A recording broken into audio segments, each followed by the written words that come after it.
Hi guys, welcome back to my week 4 of Bible reading session. I welcome you very much. This week I think it's going to be mostly Exodus. I don't think Exodus will be over this week.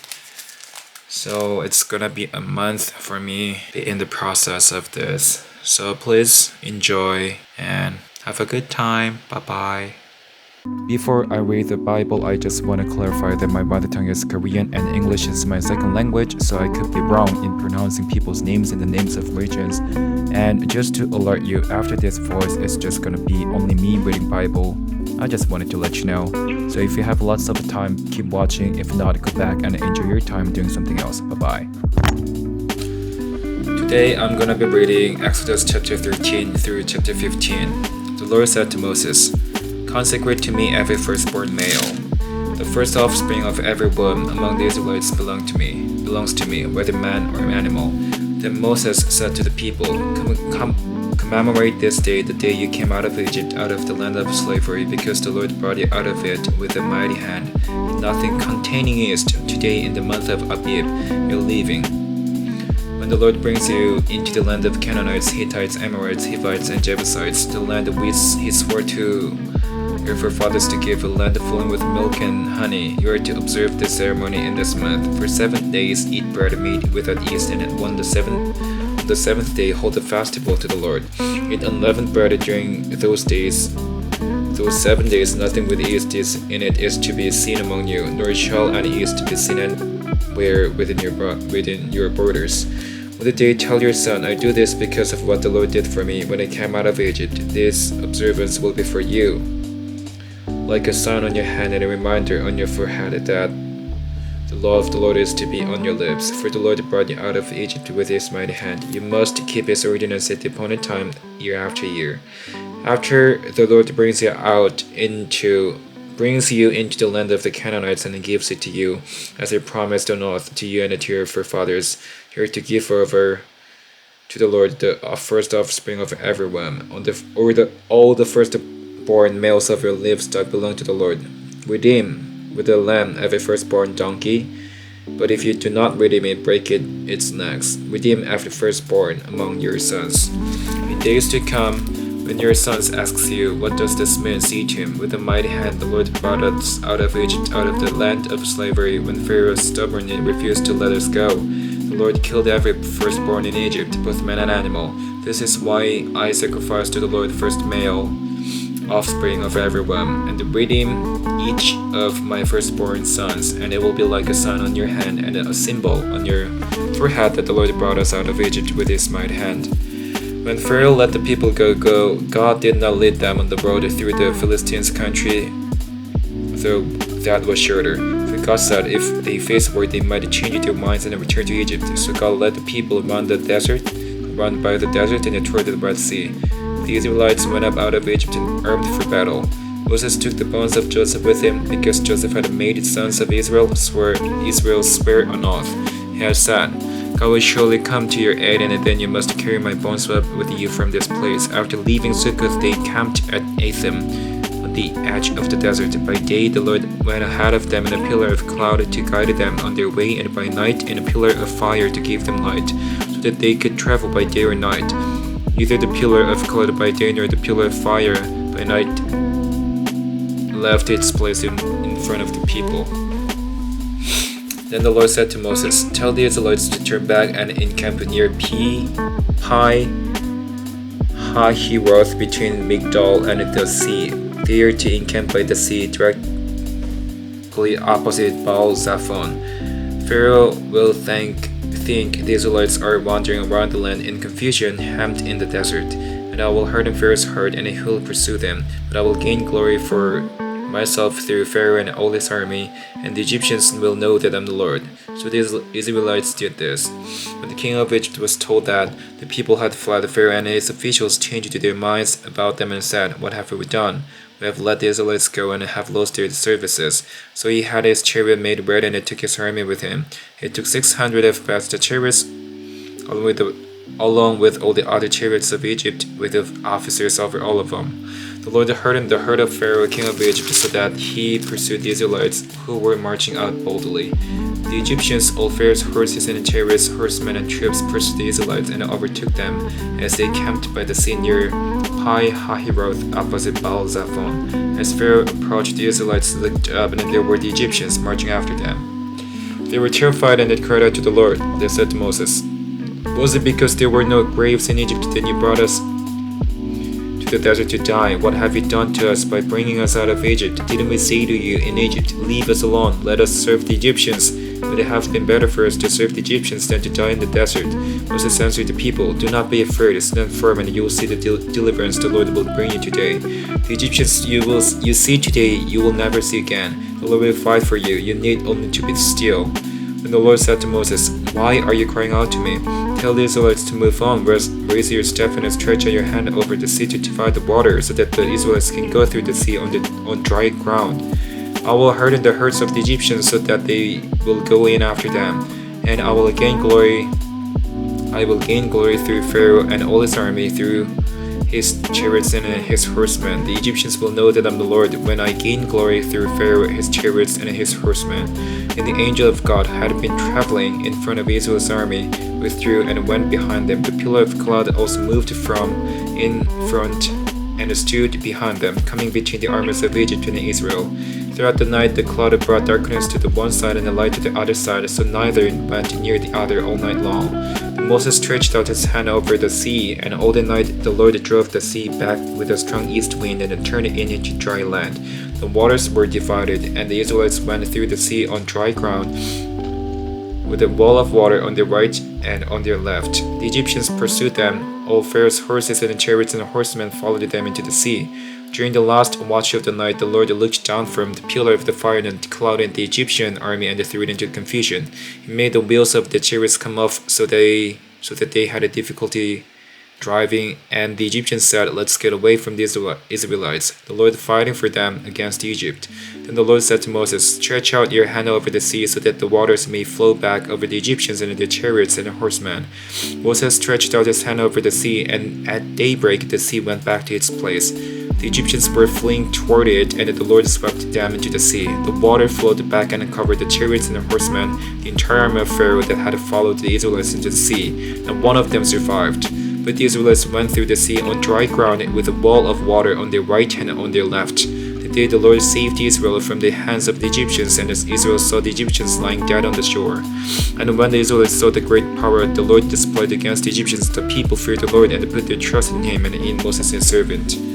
When Moses and the Israelites sang this song to the Lord, "I will sing to the Lord, for he is highly exalted. The horse and its rider he has hurled into the sea. The Lord is my strength and my song. He has become my salvation. He is my God, and I will praise him. My father's God, and I will exalt him. The Lord is a warrior. The Lord is his name. Pharaoh's chariot and his army he has hurled into the sea. The best of Pharaoh's officers are drowned in the Red Sea. The deep waters have covered them. They sank to the depths like a stone. Your right hand, O Lord, was majestic in power. Your right hand, O Lord, shattered the enemy. In the greatness of your majesty, you threw down those who opposed you. You unleashed your burning anger. It consumed them like stubble. By the blast of your nostrils, the waters piled up. The surging waters stood firm like a wall. The deep waters congealed in the heart of the sea. The enemy boasted, "I will pursue, I will overtake them, I will divide the spoils, I will gorge out myself on them. I will draw my sword, and my hand will destroy them." But you blew with your breath, and the sea covered them. They sank like lead. They sank like lead in the mighty waters. Among the gods is like you, Lord, who is like you, majestic in holiness, awesome in glory, working wonders. You stretched out your right hand, and the earth swallowed them. In your unfailing love you will lead the people you have redeemed. In your strength you will guide them to your holy dwelling. The nations will hear and tremble. Anguish will grip the people of Philistia.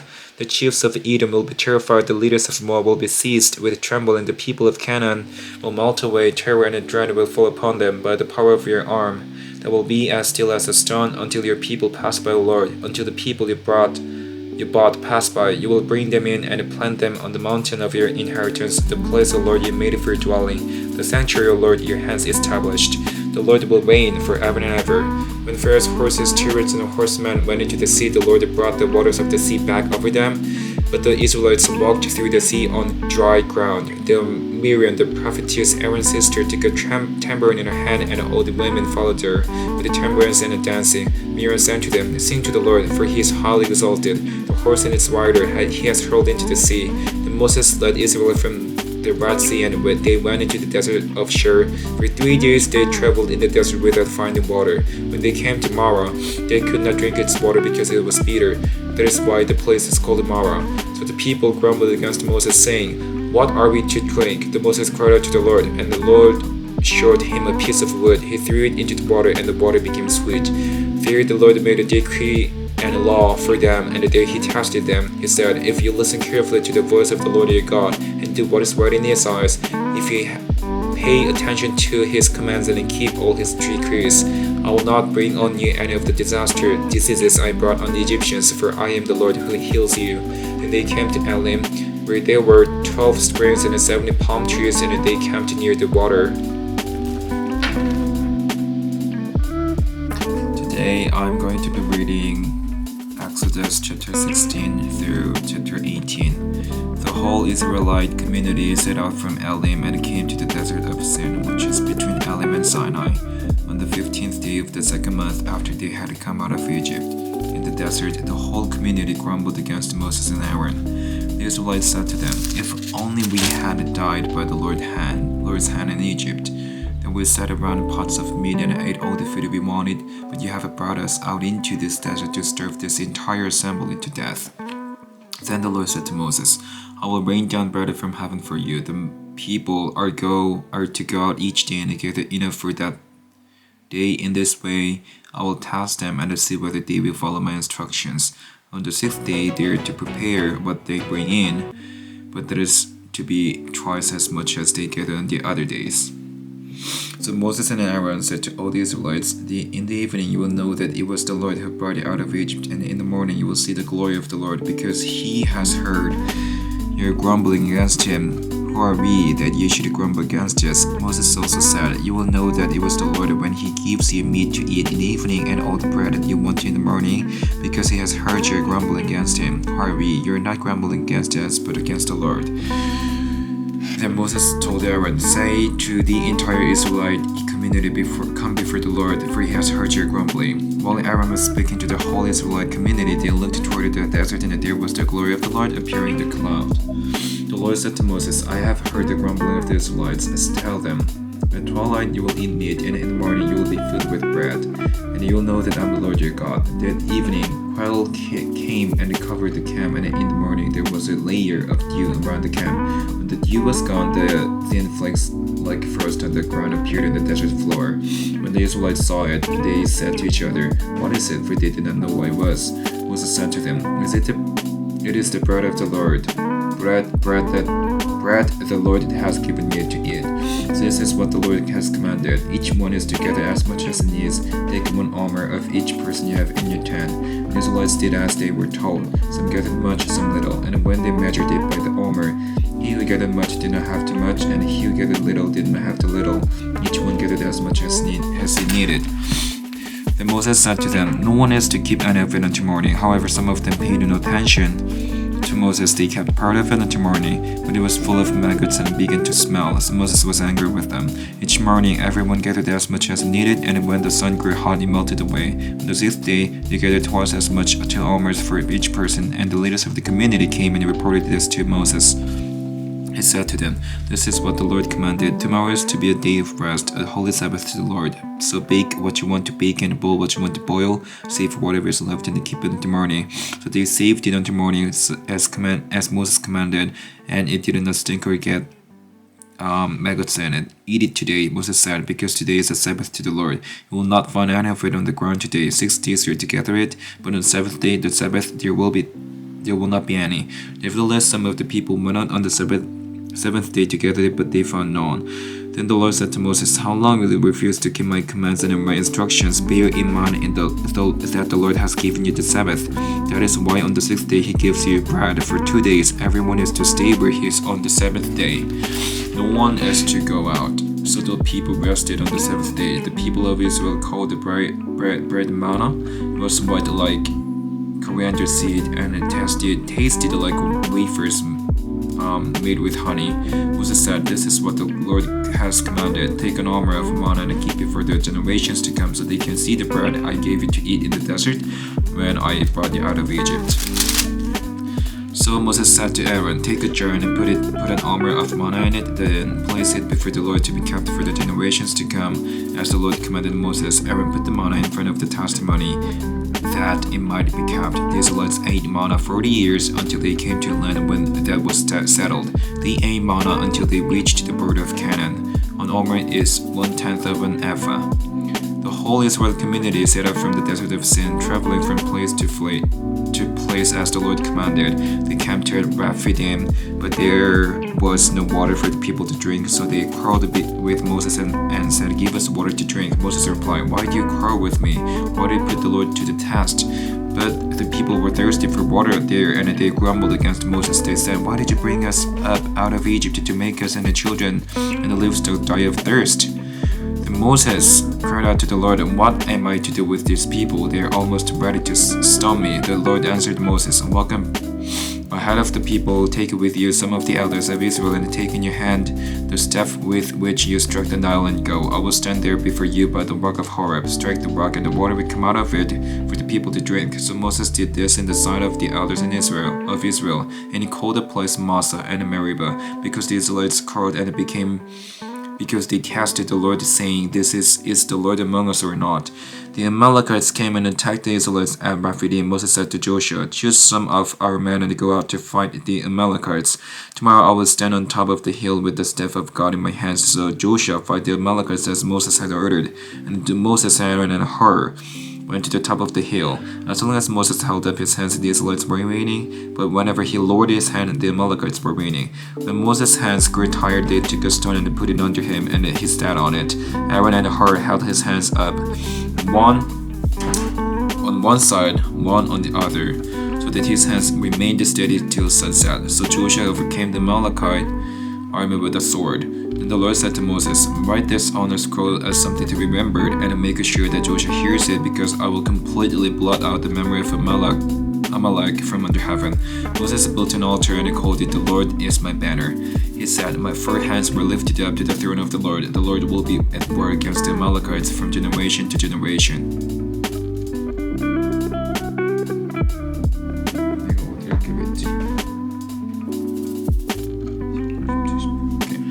Now Jethro, the priest of Midian and father-in-law of Moses, heard of everything God had done for Moses and the first people Israel, and how the Lord had brought Israel out of Egypt. After Moses had sent away his wife Zipporah, his father-in-law Jethro received her and her 2 sons. One son was named Gershom, for Moses said, "I've become an alien in a foreign land," and the other was named Eleazar. And he said, "My father's God was my helper, and he saved me from the sword of Pharaoh."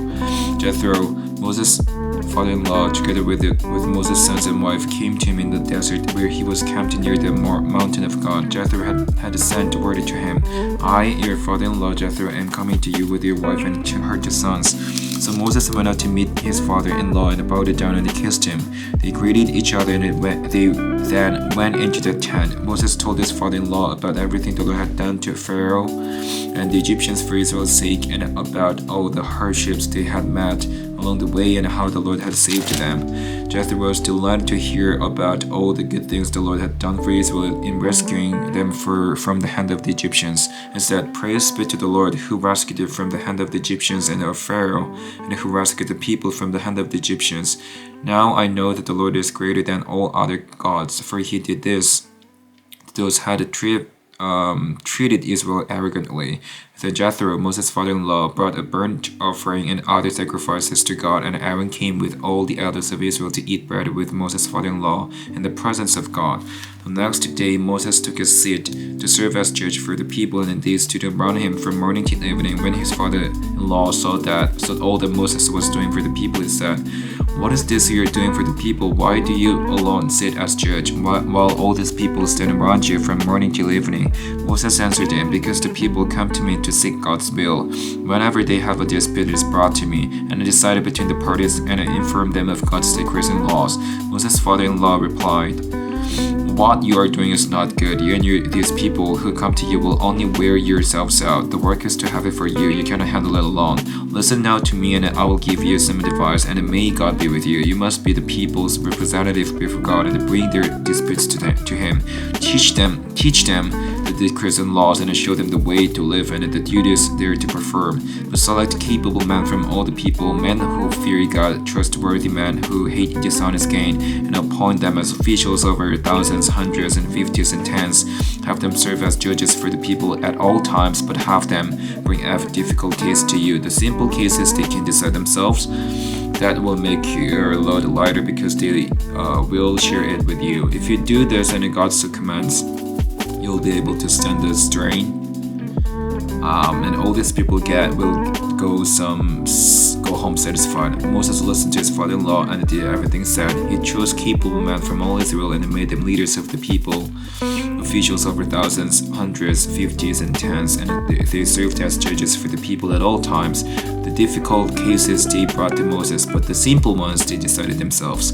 And Moses sent his father-in-law on his way, and Jethro returned to his own country. Amen. Today I'm gonna be reading Exodus chapter 19 through chapter 21. The third month after the Israelites left Egypt, on the very day they came to the desert of Sinai. After they set out from Rephidim, they entered the desert of Sinai, and Israel camped there in the desert in front of the mountain. Then Moses went up to God, and the Lord called to him from the mountain and said, "This is what you are to say to the house of Jacob, and what you are to tell the people of Israel. You yourselves have seen what I did to Egypt, and how I carried you on eagles' wings and brought you to myself. Now if you obey me fully and keep my covenant, then out of all nations you will be my treasured possession. Although the whole earth is mine, you will be for me a kingdom of priests and a holy nation. These are the words you are to speak to the Israelites." So Moses went back and summoned the elders of the people and said before them all the words of the Lord. All the words the Lord had commanded him to speak. The people all responded together, "We'll do everything the Lord has said." So Moses brought their answer back to the Lord. Then the Lord said to Moses, "I'm going to come to you in a dense cloud, so that the people will hear me speaking with you and will always put their trust in you." Then Moses told the Lord what the people had said. And the Lord said to Moses, "Go to the people and consecrate them today and tomorrow. Have them wash their clothes and be ready by the third day, because on the day the Lord will come down on Mount Sinai in the sight of all the people. Put limits for the people around the mountain and tell them, be careful that you do not go up to the mountain or touch the foot of it. Whoever touches the mountain shall surely be put to death. He shall surely be stoned or shot with arrows. Not a hand is to laid on him. Whether man or animal, he shall not be permitted to live. Only when the ram's horn sounds a long blast may they go up to the mountain." After Moses had gone down the mountain to the people, he consecrated them, and they washed their clothes. Then he said to the people, "Prepare yourselves for the third day. Abstain from sexual relations." On the morning of the third day there was thunder and lightning, with a thick cloud over the mountain, and a very loud trumpet blast. Everyone in the camp trembled. Moses led the people out of the camp to meet with God, and they stood at the foot of the mountain. Mount Sinai was covered with smoke, because the Lord descended on it in fire. The smoke billowed up from it like smoke from a furnace. The whole mountain trembled violently, and the sound of the trumpet grew louder and louder. Then Moses spoke, and the voice of God answered him. The Lord descended to the top of Mount Sinai and called Moses to the top of the mountain. So Moses went up, and the Lord said to him, "Go down and warn the people, so that they do not force their way through to see the Lord, and many of them perish. If the priests approach the Lord, may consecrate themselves, or the Lord will break out against them." Moses said to the Lord, "The people cannot come up Mount Sinai, because you yourself warned us. Put limits around the mountain and set apart as holy." The Lord replied, "Go down and bring Aaron up with you, but the priests and the people must not force their way through come up to the Lord, or he will break out against them." So Moses went down to the people and told them. And God spoke all these words, I am the Lord your God, who brought you out of Egypt, out of the land of slavery. You You shall have no other gods before me. You shall not make for yourself an idol in the form of anything in heaven above, or on the earth beneath, or in the waters below. You shall not bow down to them or worship them. For I, the Lord your God, am a jealous God, punishing the children for the sin of the fathers to the third and fourth generation of those who hate me, but showing love to 1,000 generations of those who love me and keep my commandments. You shall not misuse the name of the Lord your God, for the Lord will not hold anyone guiltless who misuses his name. Remember the Sabbath day by keeping it holy. 6 days you shall labor and do all your work, but the seventh day is a Sabbath to the Lord your God. On it you shall not do any work, neither you, nor your son or daughter, nor your maidservant or maidservants, nor your animals, nor the alien within your gates. For in 6 days the Lord made the heavens and earth, the sea, and all that is in them, but he rested on the seventh day. Therefore the Lord blessed the Sabbath day and made it holy. Honor your father and your mother, so that you may live long in the land the Lord your God is giving you. You shall not murder, you shall not commit adultery, you shall not steal, you shall not give false testimony against your neighbor, you shall not covet your neighbor's house, you shall not covet your neighbor's wife, or his manservant or maidservant, his ox or donkey, or anything that belongs to your neighbor. When the people saw the thunder and the lightning, and heard the trumpet, and saw the mountain in smoke, they trembled with fear. They stayed at a distance and said to Moses, Speak to us yourself, and they will listen, but do not have God speak to us, or we will die. Moses said to the people, Do not be afraid. God has come to test you, so that the fear of God will be with you, to keep you from sinning. The people remained at a distance, while Moses approached the thick darkness where God was. Then the Lord said to Moses, Tell the Israelites this, You have seen for yourselves that I have spoken to you from heaven. Do not make any gods to be alongside me. Do not make for yourselves gods of silver, gods of gold. Make an altar of earth for me, and sacrifice on it your burnt offerings and fellowship offerings, your sheep and goats and your cattle. Wherever I cause my name to be honored, I will come to you and bless you. If you make an altar of stones for me, do not build it with drastic stones, for you will defile it if you use a tool on it. And do not go up to my altar on steps, lest your nakedness be exposed on it.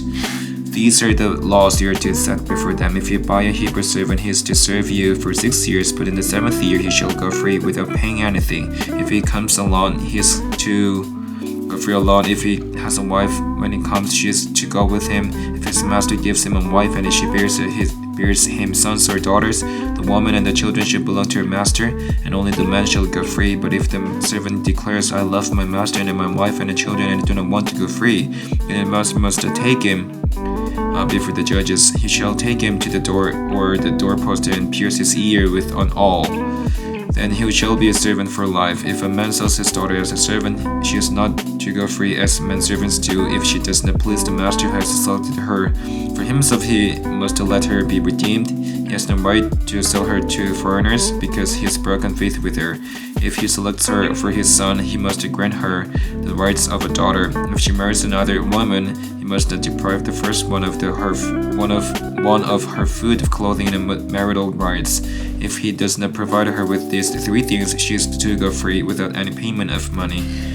Anyone who strikes a man and kills him shall surely be put to death. However, if he does not do it intentionally, but God lets it happen, he is to flee to a place I will designate. But if a man schemes and kills another man deliberately, take him away from my altar and put him to death. And who attacks his father or his mother must be put to death. And who kidnaps another and either sells him or still has him when he is caught must be put to death. Anyone who curses his father or mother must be put to death. If a man quarrel and one hits the other with a stone or with his fist, and he does not die but is confined to bed, the one who struck the blow will not be held responsible if the other gets up and walks around outside with his staff. However, he must pay the injured man for the loss of his time and see that he is completely healed. If a man beats his male or female slave with a rod and the slave dies as a direct result, he must be punished, but he is not to be punished if the slave gets up after a day or two, since the slave is his property. If a man who are fighting hit a pregnant woman and she gives birth prematurely, but there is no serious injury, the offender must be fined whatever the woman's husband demands and the court allows. But if there is serious injury, they are to take life for life, eye for eye, tooth for tooth, hand for hand, foot for foot, burn for burn, wound for wound, bruise for bruise. If a man hits a manservant or a maidservant in the eye and destroys it, he must let the servant go free to compensate for the eye. And if he knocks out the tooth of a manservant or maidservant, he must let the servant go free to compensate for the tooth. If a bull gores a man or a woman to death, the bull must be stoned to death, and its meat must not be eaten. But the owner of the bull will not be held responsible if, however, the bull has had the habit of goring and the owner has been warned, but has not kept it penned up, and it kills a man or a woman. The bull must be stoned, and the owner also must be put to death. However, if payment is demanded of him, he may redeem his life by paying whatever is demanded. This law also applies if the bull gores a son or daughter. If the bull gores a man, male or female slave, the owner must pay 30 shekels of silver to the master of the slave, and the bull must be stoned. If a man uncovers a pit or digs one and fails to cover it, and an ox or a donkey falls into it, the owner of the pit must pay for the loss. He must pay its owner, and the dead animal will be his. If a man's bull injures the bull of another and it dies, they are to sell the live one and divide both the money and the dead animal equally. However, if it was known that the bull had the habit of goring, yet the owner did not keep it penned up, the owner must pay animal for animal, and the dead animal will be his.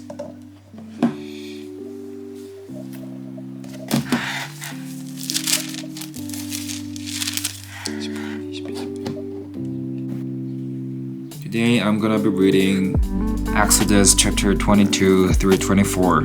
If a man steals an ox or a sheep and slaughters it or sells it, he must be paid back 5 head of his cattle for the ox and the 1 sheep for the sheep.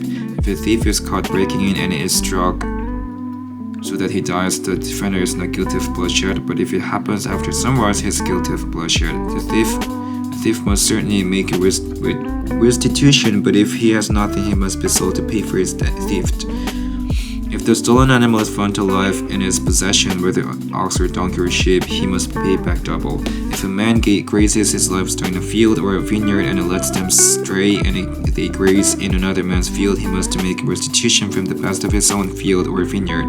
If a fire breaks out and spreads into thorn bushes so that it burns chunks of grain or standing grain or the whole field, the one who started the fire must make restitution. If a man gives his neighbor silver or goods for safekeeping and they are stolen from the neighbor's house, the thief, if he is caught, must pay back double. But if the thief is not found, the owner of the house must appear before the judges to determine whether he has laid his hands on the other man's property. In all cases of illegal possession of an ox, a donkey, a sheep, a garment, or any other lost property about which somebody says this is mine, both parties are to bring their cases before the judges. The one whom the judges declare guilty must pay back double to his neighbor. If a man gives a donkey, an ox, or a sheep, or any other animal to his neighbor for safekeeping and dies or is injured or is taken away while no one is looking, the issue between them will be settled by the taking of an oath before the Lord that the neighbor did not lay hands on the other person's property. The owner is to accept this, and no restitution is required. But if the animal was stolen from the neighbor, he must make a restitution to the owner. If it was torn to pieces by a wild animal, he shall bring in the remains as evidence, and it will not be required to pay for the torn animal. If a man borrows an animal from his neighbor and it is injured or dies while the owner is not present, he must make a restitution. But if the owner is with the animal, the borrower will not have to pay. If the animal was hired, the money paid for the hire covers the loss. If a man seduces a virgin who is not pledged to be married and sleeps with her, he must pay the bride price, and she shall be his wife. If her father absolutely refused to give her to him, he must still pay the bride price for virgins. Do not allow a sorceress to live. Anyone who has sexual relations with an animal must be put to death. Whoever sacrifices to any god other than the Lord must be destroyed. Do not mistreat an alien or oppress him, for you were aliens in Egypt. Do not take advantage of a widow or an orphan. If you do not If you do and they cry out to me, I will certainly hear their cry. My anger will be aroused, and I will kill you with the sword. Your wives will become widows, and your children fatherless. If you lend money to one of my people among you who is needy, do not be like a moneylender. Charge him no interest. If you take your neighbor's cloak as a pledge, return it to him by sunset, because his cloak is the only covering he has for his body. What else will he sleep in? When he cries out to me, I will hear, for I am compassionate. Do not blaspheme God or curse the ruler of your people. Do not hold back offerings from your granaries or your vats. You must give me the firstborn of your sons. Do not do the same with your cattle and your sheep. Let them stay with their mothers for 7 days, but give them to me on the 8th day. They are to be my holy people. So do not eat the meat of an animal torn by wild beasts. Throw it into the dogs.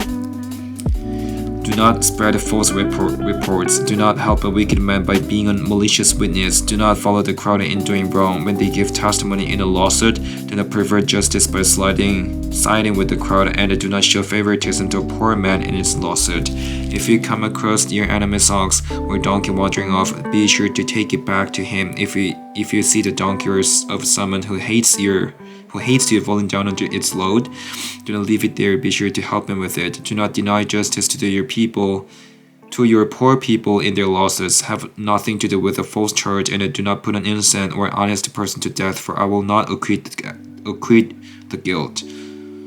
Do not accept a bribe, for a bribe blinds those who see and twists the words of the righteous. Do not oppress an alien. You yourselves know how it feels to be aliens, because you were aliens in Egypt. For 6 years you are to sow your fields and harvest the crops, but during the 7th year let the land lie unplowed and unused. Then the poor among your people may get food from it, and the wild animals may eat what they leave. Do the same with your vineyard and your olive grove. 6 days do your work, but on the 7th day do not work, so that your ox and your donkey may rest, and the slave born in your household, the alien as well, may be refreshed. Be careful to do everything I have said to you. Do not invoke the names of other gods. Do not let them be heard on your lips. 3 times a year you are to celebrate the festival to me. Celebrate the feast of unleavened bread. For 7 days eat bread made without yeast, as I commanded you. Do this at the appointed time in the month of Abib. For in the month you came out of Egypt. No one is to appear before me empty-handed. Celebrate the feast of harvest with the first fruits of the crops you sow in your field. Celebrate the feast of ingathering at the end of the year, when you gather in your crops from the field. 3 times a year all the men are to appear before the sovereign Lord. Do not offer the blood of a sacrifice to me along with anything containing yeast. The fat of my festival offerings must not be kept until morning. Bring the best of the first fruits of your soul to the house of the Lord your God. Do not cook a young goat in its mother's milk. See, I am sending an angel ahead of you to guard you along the way and to bring you to the place I have prepared. Pay attention to him and listen to what he says. Do not rebel against him. He will not forgive your rebellion, since my name is in him. If you listen carefully to what he says, do all that I say, I will be an enemy to your enemies, and I will oppose those who oppose you. My angel will go ahead of you and bring you into the land of the Amorites, Hittites, Perizzites, Canaanites, Hivites, Jebusites, and I will wipe them out.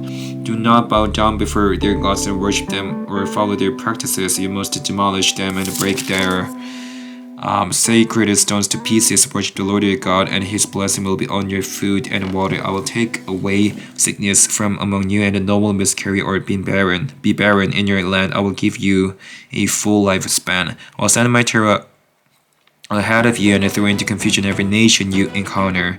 I will make all your enemies turn their backs and run. I will send the hornet ahead of you to drive the Hivites, Canaanites, and Hittites out of your way. I will not drive them out in a single year, because the land would become desolate, and the wild animals too numerous for you. Little by little I will drive them out before you until you have increased enough to take possession of the land. I will establish your borders from the Red Sea to the Sea of the Philistines, and from the desert to the river. I will hand over to you the people who live in the land, and you will drive them out before you. Do not make a covenant with them or with their gods. Do not let them live in your land, or they will cause you to sin against me, because the worship of their gods will certainly be a snare to you. Then he said to Moses, "Come up to the Lord, you and Aaron, Nadab, Abihu, and 70 of the elders of Israel. You are to worship at a distance, but Moses alone is to approach the Lord. The others must not come near, and the people may not come up with him." When Moses went and told the people all the Lord's words and the laws, they responded with one voice, "Everything the Lord has said we will do." Moses then wrote down everything the Lord has said. He got up early the next morning and built an altar at the foot of the mountain, and he set up 12 stone pillars representing the 12 tribes of Israel. And he sent young Israelite men, and they offered the burnt offerings and sacrificed the young bulls as fellowship offerings to the Lord. Moses took half of the blood and put it in bowls, and the other half he sprinkled on the altar. Then he took the book of the covenant and read it to the people. They responded, "We will do everything the Lord has said. We will obey." Moses then took the blood and sprinkled it on the people and said, "This is the blood of the covenant that the Lord has made with you, in accordance with all these words." Moses and Aaron, Nadab and Abihu, and the 70 elders of Israel went up, and they saw the God of Israel. Under his feet was something like a pavement made of sapphire, clear as the sky itself. But God did not raise his hand against these leaders of the Israelites. They saw God, and they ate and drank. The Lord said to Moses, "Come up to me on the mountain and stay here, and I will give you the tablets of stone with the law and the commands I have written for their instruction." So Moses set out with Joshua his aide, and Moses went up on the mountain of God. He said to the elders, "Wait here for us until we come back to you.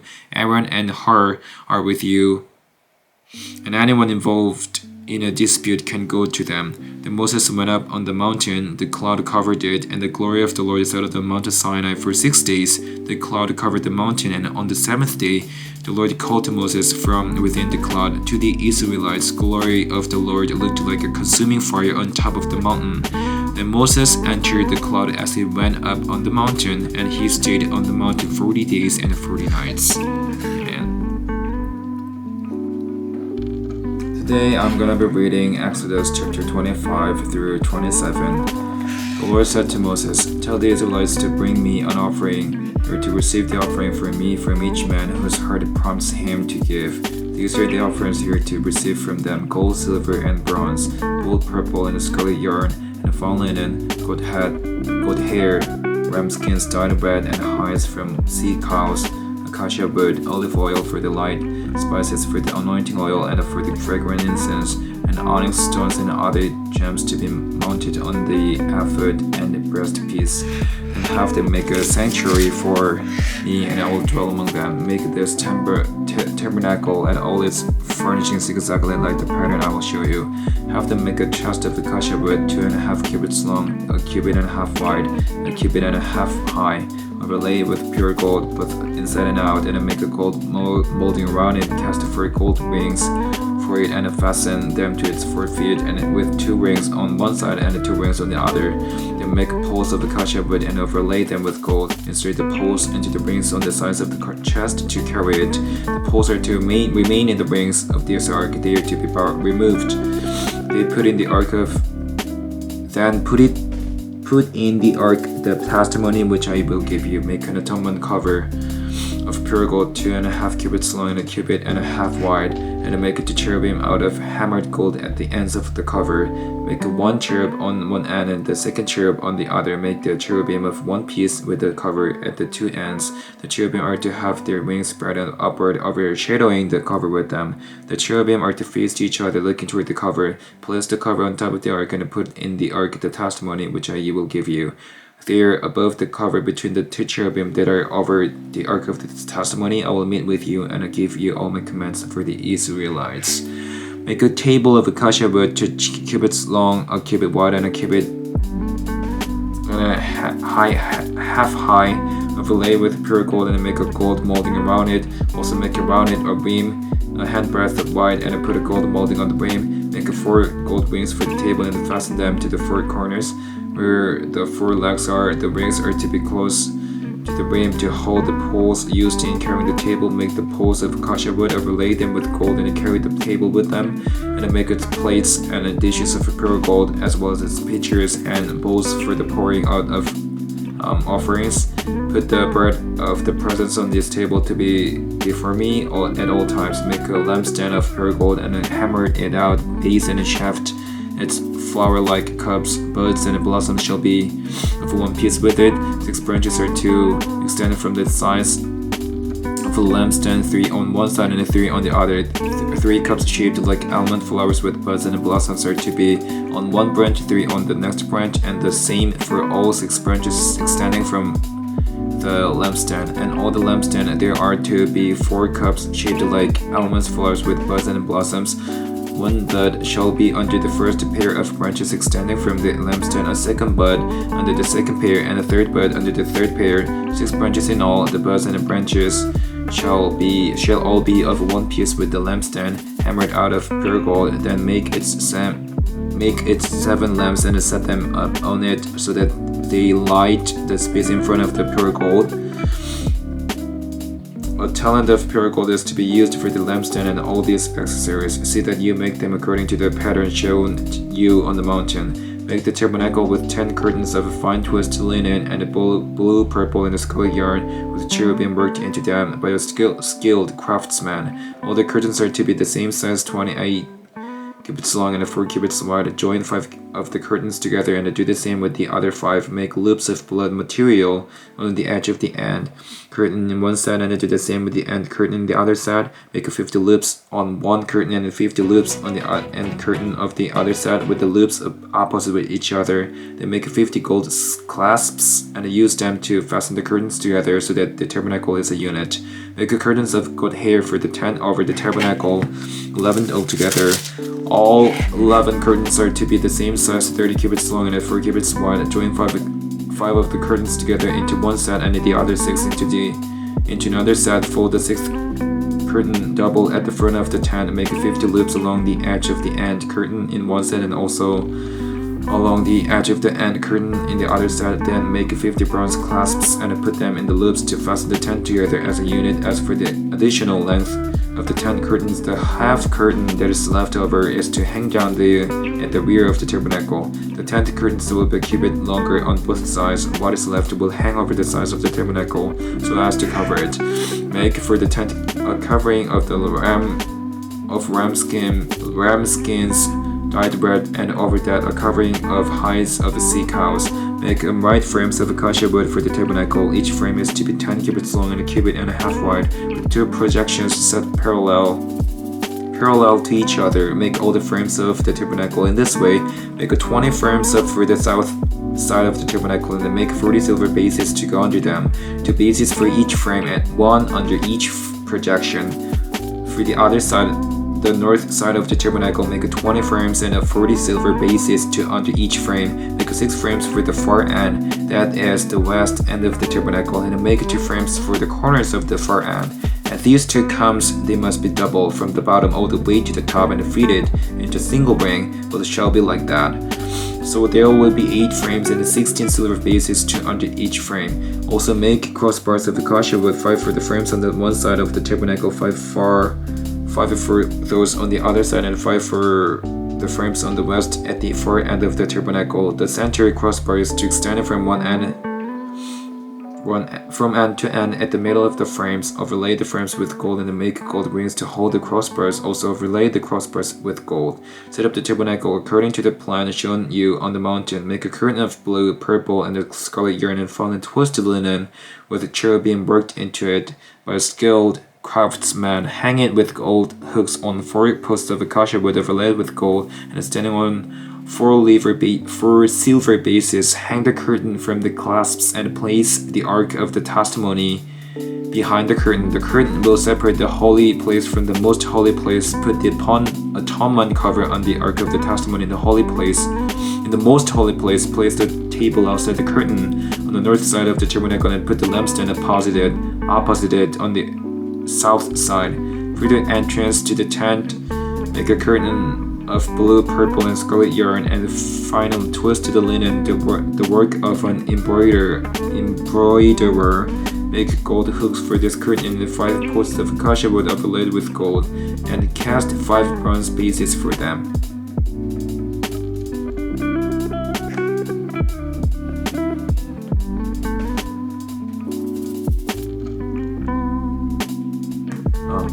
Build an altar of acacia wood 3 cubits high.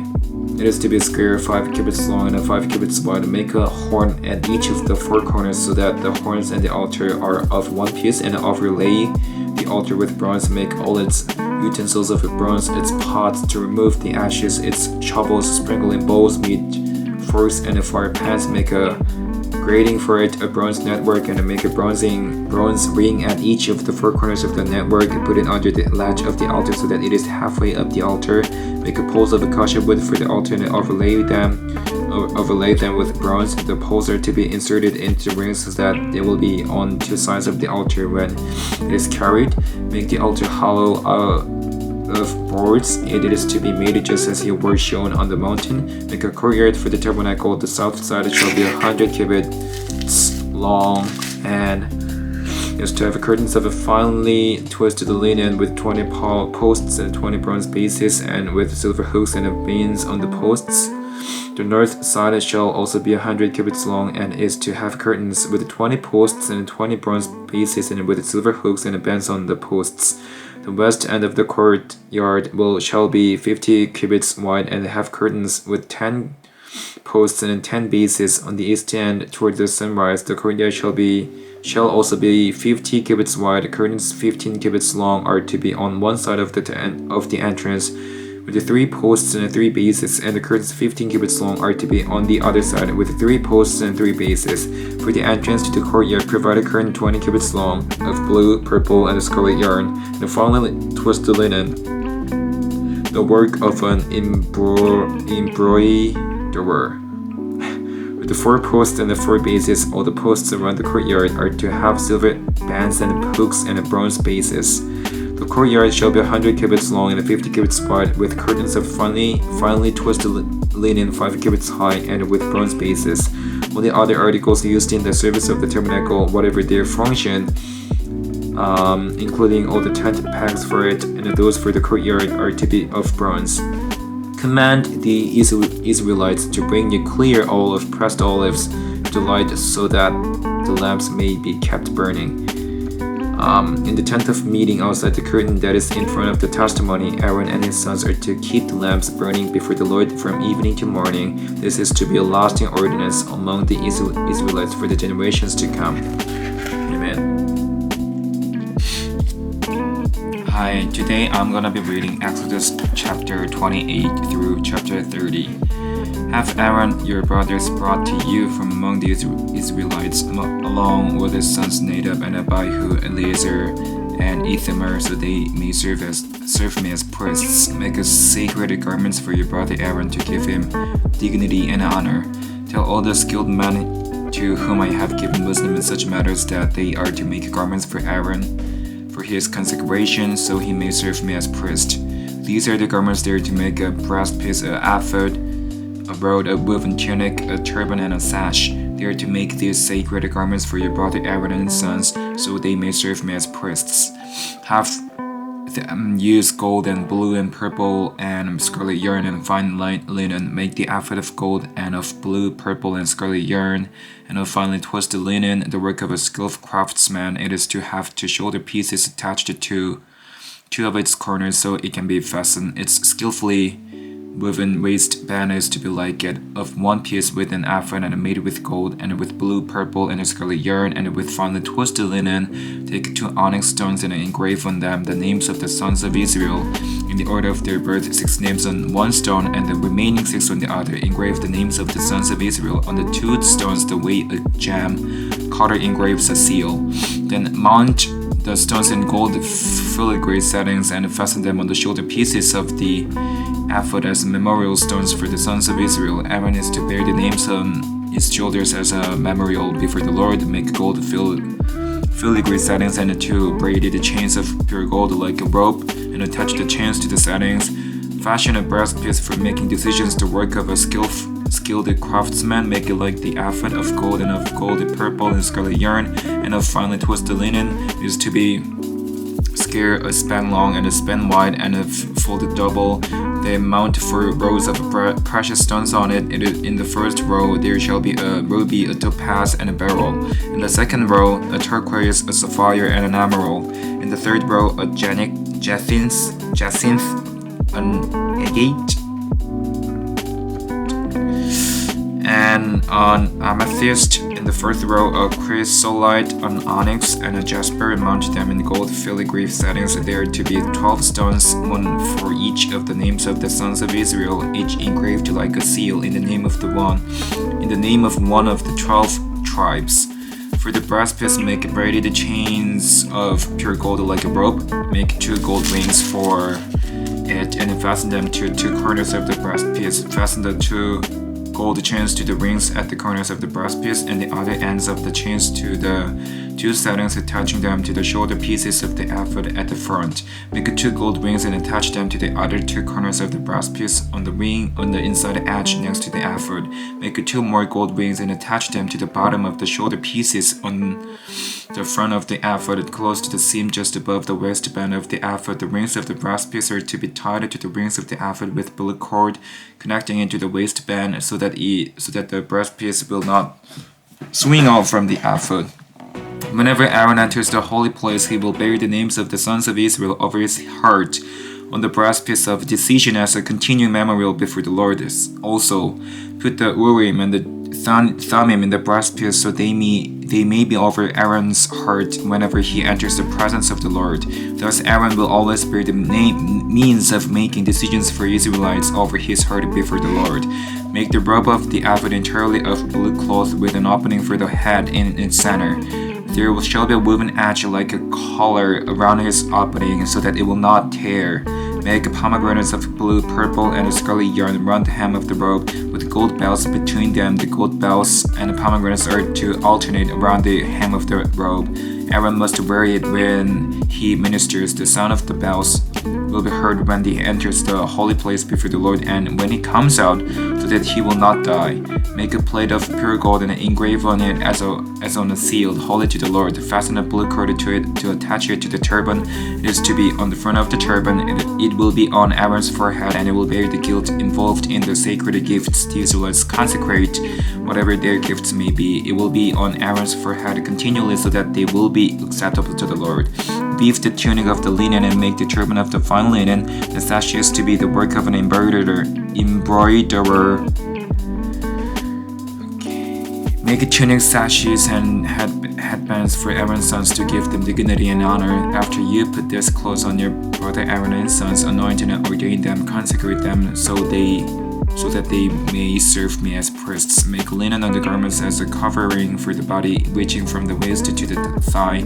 Aaron and his sons must wear them whenever they enter the tent of meeting or approach the altar to minister in the holy place, so that they will not incur guilt and die. This is to be a lasting ordinance for Aaron and his descendants.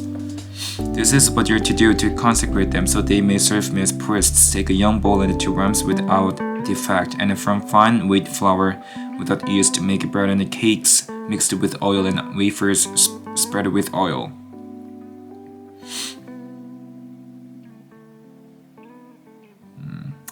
Put them in a basket and present them in it, along with the bull and the 2 rams. Then bring Aaron and sons to the entrance to the tent of meeting and wash them with water. Take the garments and dress Aaron with the tunic, the robe, the ephod itself, and the breast piece. Fasten the ephod on it by its skillfully woven waistband.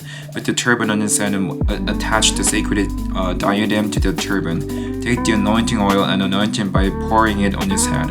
Bring his sons and dress them in tunics and put headbands to them. Then tie sashes on Aaron and his sons. The priesthood is theirs by a lasting ordinance. In this way you shall ordain Aaron and his sons. Bring the bull to the front of the tent of meeting, and Aaron and his sons shall lay their hands on its head. Slaughter it in the Lord's presence at the entrance to the tent of meeting. Take some of the bull's blood and put it on the horns of the altar with your finger, and pour out the rest of it at the base of the altar. Then take all the fat around the inner parts, the covering of the liver and both kidneys with the fat on them, and burn them on the altar.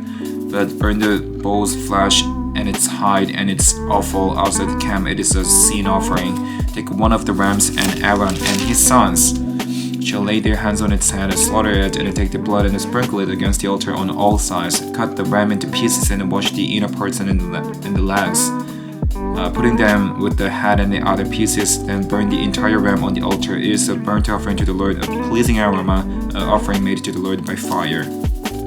Take the other ram, and Aaron and his sons shall lay their hands on its head. Slaughter it, take some of its blood and put it on the lobes of the right ears of Aaron and his sons, on the thumbs of their right hands, and on the big toes of their right feet. Then sprinkle blood against the altar on all sides, and take some of the blood on the altar and some of the anointing oil, and sprinkle it in. Sprinkle it on Aaron and his garments, and on his sons and their garments. Then he and his sons and their garments will be consecrated. Take from this ram the fat tail, the fat around the inner parts, the covering of the liver, both kidneys with the fat on them, and at the right thigh. This is the ram for the ordination. From the basket of bread made without yeast, which is before the Lord, take a loaf and a cake made with oil and a wafer. Put all this in the hands of Aaron and his sons, and wave them before the Lord as a wave offering. Then take them from their hands and burn them on the altar along with the burnt offering for pleasing aroma to the Lord, an offering made to the Lord by fire. After you take the breast of the ram of Aaron's ordination, wave it before the Lord as a wave offering, and it will be your share. Consecrate those parts of the ordination ram that belong to Aaron and his sons, the breast that was waved and the thigh that was presented. This is always to be the regular share from the Israelites for Aaron and his sons. It is the contribution the Israelites are to make to the Lord from their fellowship offerings. Aaron's sacred garments will belong to his descendants so that they can be anointed and ordained in them. The son who succeeds him as priest and comes to the tent of meeting to minister in the Lord in the holy place is to wear them 7 days. Take the ram for the ordination and cook the meat in a sacred place at the entrance to the tent of meeting. Aaron and his sons are to eat the meat of the ram and the bread that is in the basket. They are to eat these offerings by which atonement was made for the ordination and the consecration, but no one else may eat them because they are sacred. And if any of the meat of the ordination ram or any bread is left to offer till morning, burn it up. It must not be eaten because it is sacred. Do for Aaron and his sons everything I have commanded you, taking 7 days to ordain them. Sacrifice a bull each day as a sin offering to make atonement. Purify the altar by making atonement for it, and anointed it to consecrate it. For 7 days to make atonement for the altar and consecrate it, then the altar will be most holy, and whatever touches it will be holy. This is what you are to do. What you are to offer on the altar regularly each day: 2 lambs a year old, offer one in the morning and the other at twilight. With the first lamb, offer 1/10 of an ephah of fine flour mixed with 1/4 of a hin of oil from pressed olives, and 1/4 of a hin of wine as a drink offering. Sacrifice the other lamb at twilight with the same grain offering and its drink offering as in the morning. Pleasing aroma, an offering made to the Lord by fire. For the generations to come, this burnt offering is to be made regularly at the entrance to the tent of meeting before the Lord. There I will meet you and will speak to you. There also I will meet with the Israelites. At the place will be consecrated by my glory. So I will consecrate the tent of meeting and the altar, and will consecrate Aaron and his sons to serve me as priests. Then I will dwell among the Israelites and be their God. They will know that I am the Lord their God, who brought them out of Egypt, so that I might dwell among them. I am the Lord their God. Make an altar of acacia wood for burning incense. It is to be square, a cubit long and a cubit wide, and 2 cubits high. Its horns of 1 piece with it. Overlay the top and all the sides and the horns with pure gold, and make a gold molding around it. Make 2 gold rings for the altar below the molding, to on opposite sides. To hold the poles used to carry it, make the poles of acacia wood and overlay them with gold. Put the altar in front of the curtain that is before the ark of the testimony, before the atonement cover that is over the testimony, where I will meet with you. Aaron must burn fragrant incense on the altar every morning when he tends the lamps. He must burn incense again when he lights the lamps at twilight, so incense will burn regularly before the Lord for the generations to come. Do not offer on this altar any other incense or any burnt offering or grain offering, or do not pour a drink offering on it. Once a year, Aaron shall make atonement on its horns. This annual atonement must be made with the blood of the atoning sin offering for the generations to come. It is most holy to the Lord. Then the Lord said to Moses, when you take a census of the Israelites to count them, each one must pay the Lord a ransom for his life at the time he is counted. Then no plague will come on them when you number them. Each one who crosses over to those already counted is to give a half shekel according to the sanctuary shekel, which weighs 20 gerahs. This half shekel is an offering to the Lord. All who cross over, those 20 years old or more, are to give an offering to the Lord.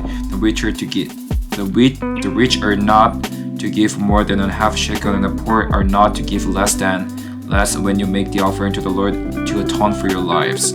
Receive the atonement money from the Israelites and use it for the service of the tent of meeting. It will be a memorial for these Israelites before the Lord, making atonement for your lives. Then the Lord said to Moses, make a bronze basin with its bronze stand for washing. Place it between the tent of meeting and the altar and put water in it. Aaron and his sons are to wash their hands and feet with water.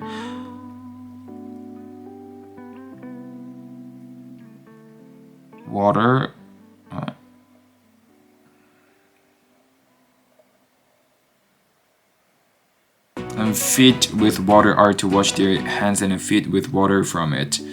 Whenever they enter the tent of meeting, they shall wash with water so that they will not die. Also, when they approach the altar to minister by presenting a food offering to the Lord, they shall wash their hands and feet so that they will not die. This is to be a lasting ordinance for Aaron and his descendants for the generations to come. Then the Lord said to Moses, take the following fine spices, 500 shekels of liquid myrrh, half as much, that is 250 shekels of fragrant cinnamon, 250 shekels of fragrant calamus, 500 shekels of cassia, all according to the sanctuary shekel, and a hin of olive oil. Make this into a sacred anointing oil, a fragrant blend, the work of a perfumer. It will be the sacred anointing oil. Then use it to anoint the tent of meeting, the ark of the covenant law, the table and all its articles, the lamp stand and its accessories, the altar of incense, the altar of burnt offering and all its utensils, and the basin with its stand. You shall consecrate them so they will be most holy, and whatever touches them will be holy. Anoint Aaron and his sons and consecrate them so they may serve me as priests.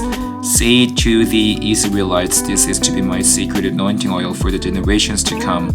Do not pour it on anyone else's body, and do not make any other oil using the same formula. It is sacred, and you are to consider it sacred. Whoever makes perfume like it and puts it on anyone other than a priest must be cut off from their people. And the Lord said to Moses, take fragrant spices, gum, resin, onycha, and galbanum, and pure frankincense, all in equal amounts, and make a fragrant blend of incense, the work of a perfumer. It is to be salted and pure and sacred. Grind some of it to powder and place it in front of the ark of the covenant law in the tent of meeting, where I will meet with you. It shall be the most holy to you. Do not make any incense with this formula for yourselves. Consider it holy to the Lord. Whoever makes incense like it to enjoy its fragrance must be cut off from their people.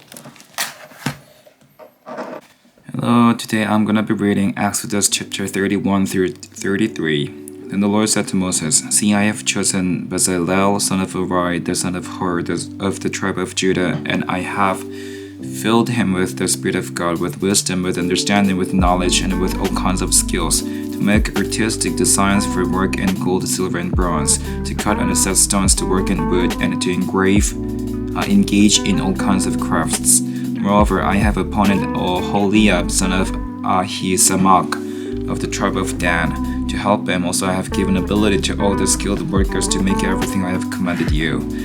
To the tent of meeting, the ark of the covenant law with the atonement cover on it, and all the other furnishings of the tent, the table and its articles, the pure gold, the lampstand and all its accessories, the altar of incense, the altar of burnt offering, and all its utensils, the basin with its stand, and also the woven garments, both the sacred garments for Aaron and the priest, and the garments for his sons when they serve as priests, and the anointing oil and the fragrant incense for the holy place there, to make them just as I commanded you.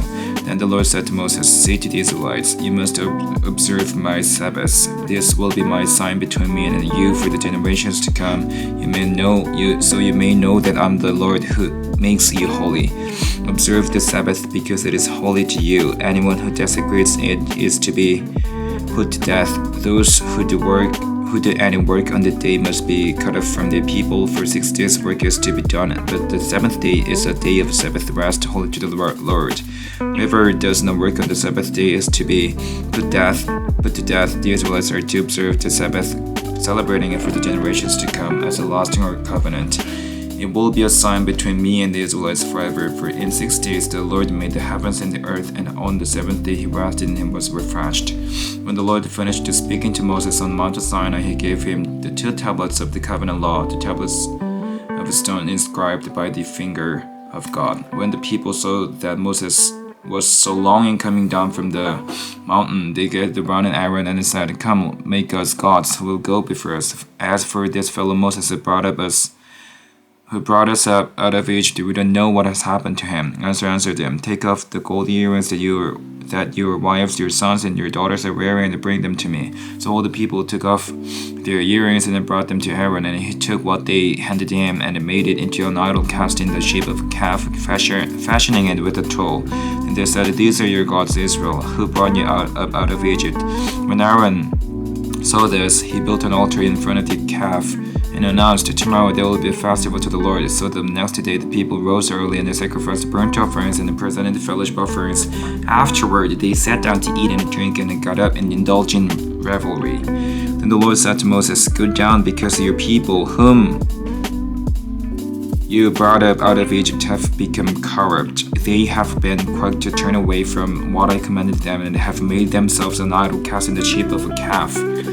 They have bowed down to it and sacrificed to it, and have said, 'These are your gods, Israel, who brought you up out of Egypt.' I have seen these people," the Lord said to Moses, "and they are stiff-necked people. Now leave me alone so that my anger may burn against them, and that I may destroy them. Then I will make you into a great nation." But Moses sought the favor of the Lord and his God. "Lord," he said, "why should your anger burn against your people, whom you brought out of Egypt with great power and a mighty hand? Why should the Egyptians say it was with evil intent that he brought them out, to kill them in the mountains and to wipe them off the face of the earth? Turn from your fierce anger, relent, and do not bring disaster on your people. Remember your servants Abraham, Isaac, and Israel, to whom you swore by your own self, 'I will make your descendants as numerous as the stars in the sky, and I will give your descendants all this land I promised them, and it will be their inheritance forever.' And the Lord relented and did not bring on his people the disaster he had threatened. Moses turned and went down the mountain with the 2 tablets of the covenant law in his hands. They were inscribed on both sides, front and back. The tablets were the work of God. The writing was the writing of God engraved on the tablets. When Joshua heard the noise of the people shouting, he said to Moses, "There is the sound of war in the camp." Moses replied, "It is not the sound of victory. It is not the sound of defeat. It is the sound of singing that I hear." When Moses approached the camp and saw the calf and dancing, his anger burned, and he threw the tablets out of his hands, breaking them to pieces at the foot of the mountain. And that he took the calf that people had made and burned it in the fire. Then he ground it to powder, scattered it on the water, and made the Israelites drink it. He said to Aaron, "What did these people do to you, that you led them into such a great sin?" "Do not be angry, my lord," Aaron answered. "You know how prone these people are to evil. They said to me, 'Make us gods who will go before us.' And as for this fellow Moses who brought us up out of Egypt today, we don't know what has happened to him." So I told them, "Whoever has any gold jewelry, take it off." Then they gave me the gold, and I threw it into the fire, and out came this calf. Moses saw that the people were running wild, and then Aaron had to let them get out of control, and so became a laughingstock to their enemies. So he stood at the entrance to the camp and said, "Whoever is for the Lord, come to me." And all the Levites rallied to him. Then he said to them, "This is what the Lord, the God of Israel, says. Each man strap a sword to his side and go back and forth through the camp from one end to the other, each killing his brother and a friend and a neighbor." The Levites did as Moses commanded, and that day about 3,000 of the people died. Then Moses said, "You have been set apart to the Lord today, for you were against your own sons and brothers, and he has blessed you this day." The next day Moses said to the people, "You have committed a great sin, but now I will go up to the Lord. Perhaps I can make atonement for your sin." So Moses went back to the Lord and said, "Oh, what a great sin these people have committed.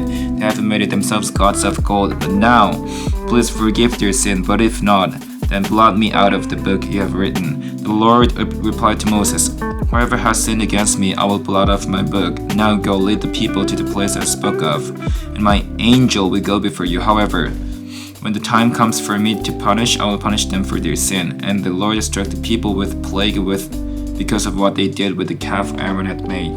Then the Lord said to Moses, "Leave this place, and you and the people you brought up out of Egypt, and go up to the land I promised on oath to Abraham, Isaac, and Jacob, saying, I will give it to your descendants. I will send an angel before you and drive out the Canaanites, the Amorites, Hittites, Perizzites, Hivites, and Jebusites. Go up to the land flowing with milk and honey, but I will not go with you, because you are a stiff-necked people, and I might destroy you on the way." When the people heard these distressing words, they began to mourn, and no one put on any ornaments. For the Lord had said to Moses, "Tell the Israelites, you are a stiff-necked people. If I were to go with you even for a moment, I might destroy you. Now take off your ornaments, and we'll decide what to do with you." So the Israelites stripped off their ornaments at Mount Horeb. Now Moses used to take a tent and pitch it outside the camp some distance away, calling it the tent of meeting. Anyone inquiring of the Lord would go to the tent of meeting outside the camp. And whenever Moses went out to the tent, all the people rose and stood at the entrances to their tents, watching Moses until he entered the tent. As Moses went into the tent, the pillar of cloud would come down and stay at the entrance, while the Lord spoke with Moses. Whenever the people saw the pillar of cloud standing at the entrance to the tent, so they all stood and worshipped, each at the entrance to his tent. The Lord would speak to Moses face to face, as a man speaks with his friend. Then Moses would return to the camp, but his young aide Joshua, son of Nun, did not leave the tent. Moses said to the Lord, "You have been telling me, lead this people, when you have not let me know when you will send with. You have said, I know you by name, and you have found favor with me. If you are pleased with me, teach me your ways so I may know you and continue to find favor with you. Remember that this nation is your people." The Lord replied, "My presence will go with you and will give you rest." Then Moses said to him, "If your presence does not go with us, do not send us up from here. How will anyone know that you are pleased with me and with your people unless you go with us? What else will distinguish me and your people from all the other people on the face of the earth?" And the Lord said to Moses, "I will do the very thing you have asked, because I am pleased with you and I know you by name." Then Moses said, "Now show me your glory." And the Lord said, "I will cause all my goodness to pass in front of you, and I will proclaim my name. The Lord, in your presence I will have mercy on whom I will have mercy, and I will have compassion on whom I will have compassion." But he said, "You cannot see my face, for no one has seen me and live." But the Lord said, "There is a place near me where you may stand on a rock. When my glory passes by, I will put you in a cleft in the rock, and I'll cover you with my hand until I have passed by. Then I will remove my hand, and you will see my back, but my face must not be seen."